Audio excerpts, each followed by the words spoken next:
Hello friends, welcome to this channel. Hope कि आप लोग सभी लोग सेफ होंगे। देखिए, जैसे कि हम अपना सेकेंड चैप्टर इंडियन इकोनॉमी पढ़ रहे थे, इसमें पिछले सेशन में हम जो 5 ईयर्स प्लान का जो गोल था, जैसे ग्रोथ, मॉडर्नाइजेशन, सेल्फ रिलायंट, ये सारा का सारा चीज़ हम लोग पढ़ चुके थे। ठीक है, तो इस वीडियो में हम देखेंगे। और पिछली वीडियो में हमने देखा था कि एग्रीकल्चर के बारे में भी देखा था कि एग्रीकल्चर को कंडीशन क्या था आफ्टर द इंडिपेंडेंस। तो हमने देखा था कि प्रोडक्टिविटी बहुत ही कम था। ठीक है, मतलब 75% जो पॉपुलेशंस थे वो एग्रीकल्चर में इंगेज थे, उसके बावजूद भी प्रोडक्शन बहुत ही कम था। बाहर से सामान मंगाते थे, इंपोर्ट करते थे। तो हम इस वीडियो में देखेंगे कि एग्रीकल्चर को कौन कौन से प्रॉब्लम को फेस करना पड़ता था। ठीक है, उसके बाद अब अगर प्रॉब्लम पता चल गया तो गवर्नमेंट क्या करेगा, वो अपने स्टेप्स लेगा कि वो जो प्रॉब्लम है उसको सही सही से करेक्ट करे। और एग्रीकल्चर, क्योंकि उस समय आफ्टर द इंडिपेंडेंस सबसे ज़्यादा जो अगर वर्कफोर्स था वो एग्रीकल्चर में था, तो इसलिए प्रायोरिटी जो गवर्नमेंट का था वो एग्रीकल्चर सबसे पहला था। ठीक है, तो इसके बारे में हम इस वीडियो में समझने की कोशिश करते हैं। ठीक है, तो वीडियो स्टार्ट करते हैं। देखिए, फीचर्स और प्रॉब्लम ऑफ एग्रीकल्चर। एग्रीकल्चर को हमने बहुत पहले भी पढ़ चुके हैं कि क्या क्या प्रॉब्लम को फेस करना पड़ता था। तो उसमें हमने देखा था कि जो प्रोडक्टिविटी था वो बहुत ही कम था। ठीक है, मतलब मैक्सिमम पॉपुलेशन किसी भी देश का अगर एक सेक्टर में लगा हुआ है फिर भी उसका प्रोडक्टिविटी कम है, इसका मतलब कुछ ना कुछ प्रॉब्लम ये बहुत ही बड़ा है, मेजर प्रॉब्लम है। तो इसमें देखा गया कि जो जो भी फार्मर्स थे वो एग्रीकल्चर करने के लिए वो टोटली रेनफॉल पे डिपेंड करते थे। अगर मानसून जिस साल अच्छा हुआ तो प्रोडक्टिविटी थोड़ा अच्छा होता था, अगर रेनफॉल कम हुआ तो प्रोडक्टिविटी भी कम होता था। ठीक है, तो ये सब रीजन है। फिर टेक्नोलॉजीज नहीं थे यहाँ पे। ठीक है, आउटडेटेड टेक्नोलॉजी था, मतलब टेक्नोलॉजी के नाम पे कुछ नहीं था। हार्वेस्टिंग भी जो होता था वो मैनुअली होता था। आपने देखा होगा बैल के थ्रू खेत को जुताई करते थे। ठीक है, और इरिगेशन के समय कुआं वगैरह हो गया, चापाकल, ये सब चीज़ से मतलब अगर पानी को थोड़ा सा देना भी होगा तो इसी सब चीज़ से देते थे। सिंचाई का जो इरिगेशन जो करते थे। फिर डिस्गाइज अनएम्प्लॉयमेंट था। ठीक है, यहाँ पे डिस्गाइज अनएम्प्लॉयमेंट। डिस्गाइज अनएम्प्लॉयमेंट का मतलब होता है कि अगर किसी भी जगह पे अगर मान ले 10 आदमी का जरूरत है और वहाँ पर 20 आदमी लगा हुआ है। ठीक है, तो लगे कि बहुत आदमी लगा हुआ है तो प्रोडक्शन ज़्यादा होगा, लेकिन प्रोडक्शन ज़्यादा नहीं हो रहा, क्योंकि जहाँ पे 10 आदमी का ही जरूरत है वहाँ पर 20 आदमी क्या करेगा, वो 10 आदमी बैठेगा ही। तो उस समय डिस्गाइज अनएम्प्लॉयमेंट बहुत ही ज़्यादा था। ठीक है, और ये पता ही है कि हाई डिपेंडेंस ऑन रेनफॉल हो गया। फिर सब्सिडेंस फार्मिंग। देखिए, फार्मिंग भी अलग अलग टाइप का होता है। ठीक है, तो सब्सिडेंस फार्मिंग मतलब हुआ कि उस समय को जो फार्मर्स थे उनके पास ना टेक्नोलॉजीज था ना उतने पैसे थे, तो ये लोग जो भी कल्टीवेशन करते थे, जो भी क्रॉप्स उगाते थे, वो सेल्फ कंजम्पशन की अपना जो फैमिली है उनका जो है पेट भर सके तो उतना ही प्रोडक्शन करते थे, मतलब उतना ही उनको कल्टीवेशन करते थे। ठीक है, तो एक होता है सब्सिडेंस फार्मिंग, एक होता है इंसेंटिव। तो इसका मतलब होता है इंसेंटिव फार्मिंग मतलब कि हम बहुत ही बड़े स्तर पर, मतलब कि कमर्शियल पर्पस के लिए भी जब हम क्रॉप्स को उगाते हैं, मतलब बहुत ज़्यादा फूड ग्रेन्स करते हैं, तो उसको इंटेंसिव फार्मिंग बोलते हैं। तो ये अलग अलग टाइप का फार्मिंग होता है। पांचवा, आउटडेटेड टेक्नोलॉजी। जो टेक्नोलॉजीज था आफ्टर द इंडिपेंडेंस और उससे पहले भी, तो क्या था, आउटडेटेड था। हार्वेस्टिंग, जैसे कि मैंने पहले ही बताया कि वो मैनुअली किया जाता था। अब एक एक करके ये सारे फीचर्स को हम लोग देख लेते हैं। होप कि आप लोग ये सारा का सारा समझ में आ गया होगा। हम देखते हैं। देखिए, पहला, low productivity. Lack of knowledge was responsible for the stagnating the sector. मतलब लोगों के पास नॉलेज नहीं था किस तरीके से फार्म किया जाता है, मतलब कैसे खेती किया जाता है, एग्रीकल्चर कैसे किया जाता है। तो ये सब चीज़ का लोगों के पास नॉलेज नहीं था। इरिगेशन का फैसिलिटीज़ नहीं थे, बहुत सारा चीज़ था। तो प्रोडक्टिविटी भी जो था वो बहुत ही कम था।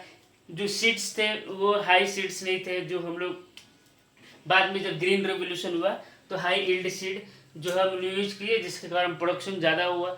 तो ऑर्गेनिक फार्मिंग पे मेन्यू बेस्ड है। फर्टिलाइजर्स नहीं थे उस समय, जो भी मैन्यूर्स होते थे बना हुआ, जो काउडेंग्स वगैरह हो गए उनसे यूज करके, मतलब मैन्यूर को यूज करते थे हम लोग। ठीक है, तो उस समय बहुत ही कन्वेंशनल फार्मिंग होता था। ठीक है, मतलब कन्वेंशनल एग्रीकल्चर होता था। तो पहला है लैक ऑफ लो प्रोडक्टिविटी का, समझ में आ गया प्रॉब्लम।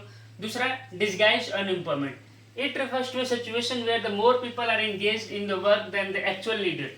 ठीक है, जितना चाहिए उससे ज़्यादा लोग जो है वो एंगेज्ड हैं। ठीक है, लेकिन काम जो है वो 10 लोग ही कर रहे हैं, 10 लोग बैठे हुए हैं। ठीक है, तो प्रोडक्टिविटी क्या होगा, जो 10 लोग काम करेंगे उसी का प्रोडक्टिविटी होगा। दिखेगा कि 10 लोग जो है वो भी लगे हुए हैं, बट उनका कोई प्रोडक्टिविटी क्या है, जीरो है।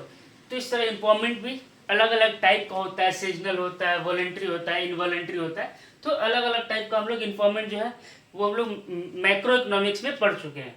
ठीक है, फ्रॉम 1950 टू 1990। ठीक है,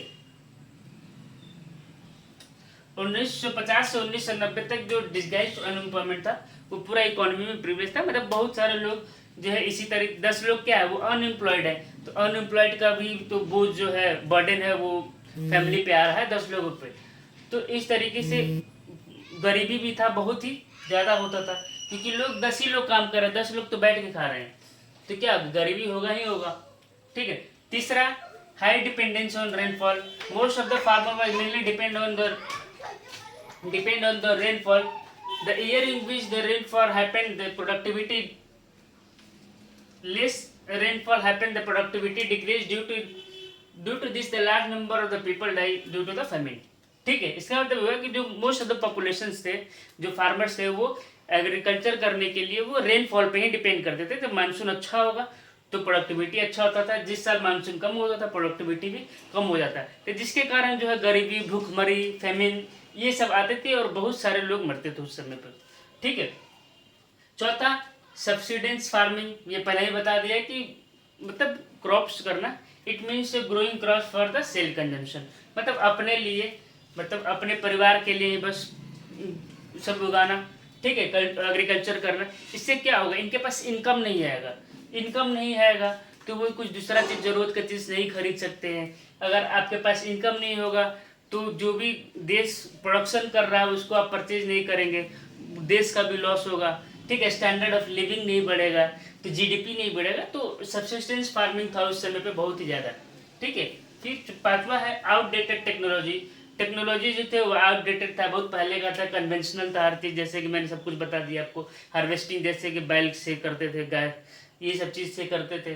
ठीक है, कोई भी सीड्स नहीं था अच्छा, HYB सीड्स जो होते थे, तो ये सब चीज़ जो था प्रॉब्लम जो है वो फेस करना पड़ता था एग्रीकल्चर को आफ्टर द इंडिपेंडेंस। ठीक है, अब देखते हैं कि जब हमें प्रॉब्लम पता चल गया तो गवर्नमेंट क्या किया कि कुछ ना कुछ स्टेप्स लिए कि एग्रीकल्चर को, सेक्टर को, उसको बढ़ाया जाए, क्योंकि जो पॉपुलेशन था वो सबसे ज़्यादा है, मैंने बार बार बोल रहा है, सबसे ज़्यादा पॉपुलेशन एग्रीकल्चर पे ही था। तो किसी भी सरकार का प्रायोरिटी क्या है कि लोगों के स्टैंडर्ड ऑफ लिविंग को बढ़ाया जाए। ठीक है, तो इसलिए गवर्नमेंट ने 2 तरीके का लिया, एक लिया लैंड रिफॉर्म्स, दूसरा है ग्रीन रेवोल्यूशन। ठीक है, तो बहुत सारे एग्जाम में, मतलब जो भी कॉम्पिटेटिव एग्जाम्स होते हैं, आपके जो भी एग्जाम्स आएंगे बोर्ड, उसमें ग्रीन रिवोल्यूशन के बारे में पूछता है। तो ग्रीन रिवोल्यूशन का फादर कौन थे, तो ग्रीन रिवोल्यूशन का फादर थे नॉर्मन बोरलॉग नाम था उनका, वो अमेरिकन साइंटिस्ट थे।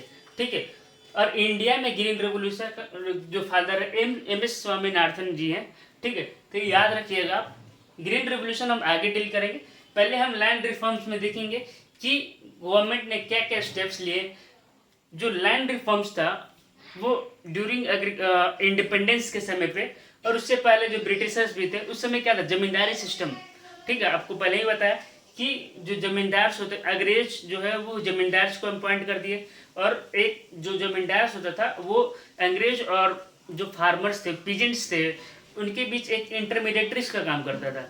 ठीक है, जो ब्रिटिशर्स थे वो जमींदार को बोलते थे कि आप टैक्स को आपको कलेक्ट करना है। ठीक है, लगान जिसको बोलते थे, तो टैक्स कलेक्ट करने के लिए, तो वो टैक्स कलेक्ट मान लो बोल दो 100 रुपये करना है।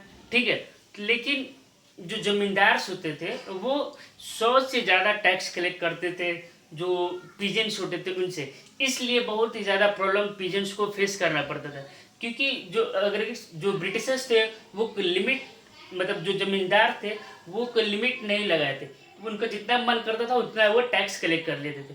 तो जो जमींदारी सिस्टम था वो बहुत ही ज़्यादा खराब था। ठीक है, जिसके कारण बहुत सारे लोग देखिए टू चेंजिंग द, देखिए अब समझते हैं कि लैंड रिफॉर्म्स क्या होता है। लैंड रिफॉर्म्स का मतलब होता है कि changing the ownership of land holding, मतलब कि जो ऑनरशिप पहले अगर इंटरमीडिएटरीज के पास था उसको वो ट्रांसफर करके अब किसको दिए, टिलर्स को दिए, पिजेंट्स को दिए, क्योंकि जो एक्चुअल ऑनर थे फील्ड के वो क्या उनसे टिलर्स थे वो।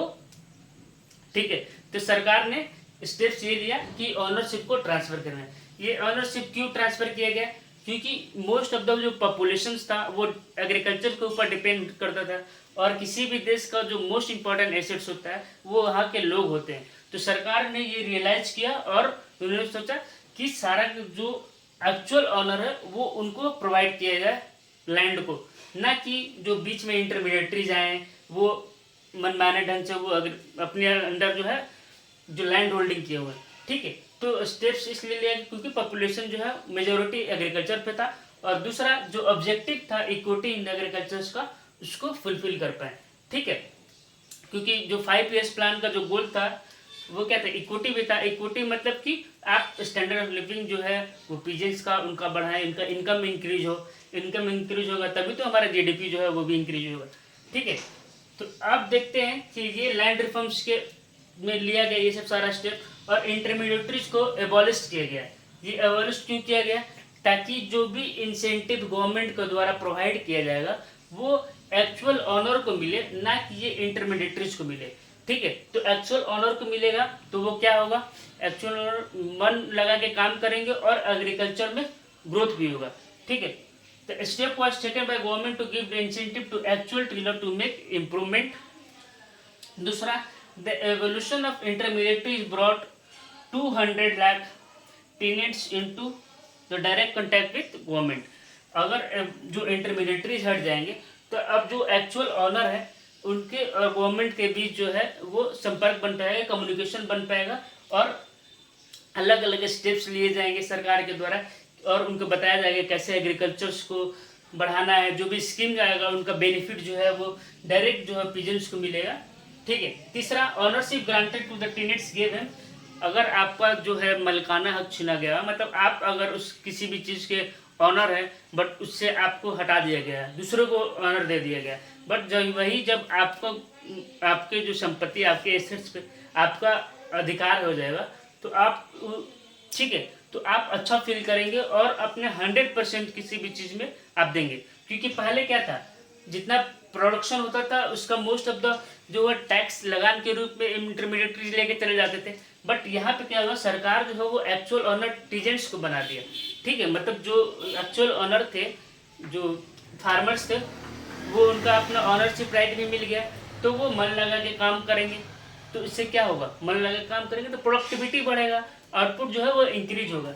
ठीक है, तो जिसके कारण एग्रीकल्चर भी ग्रो करेगा और फार्मर का जो इनकम है वो भी इंक्रीज करेगा।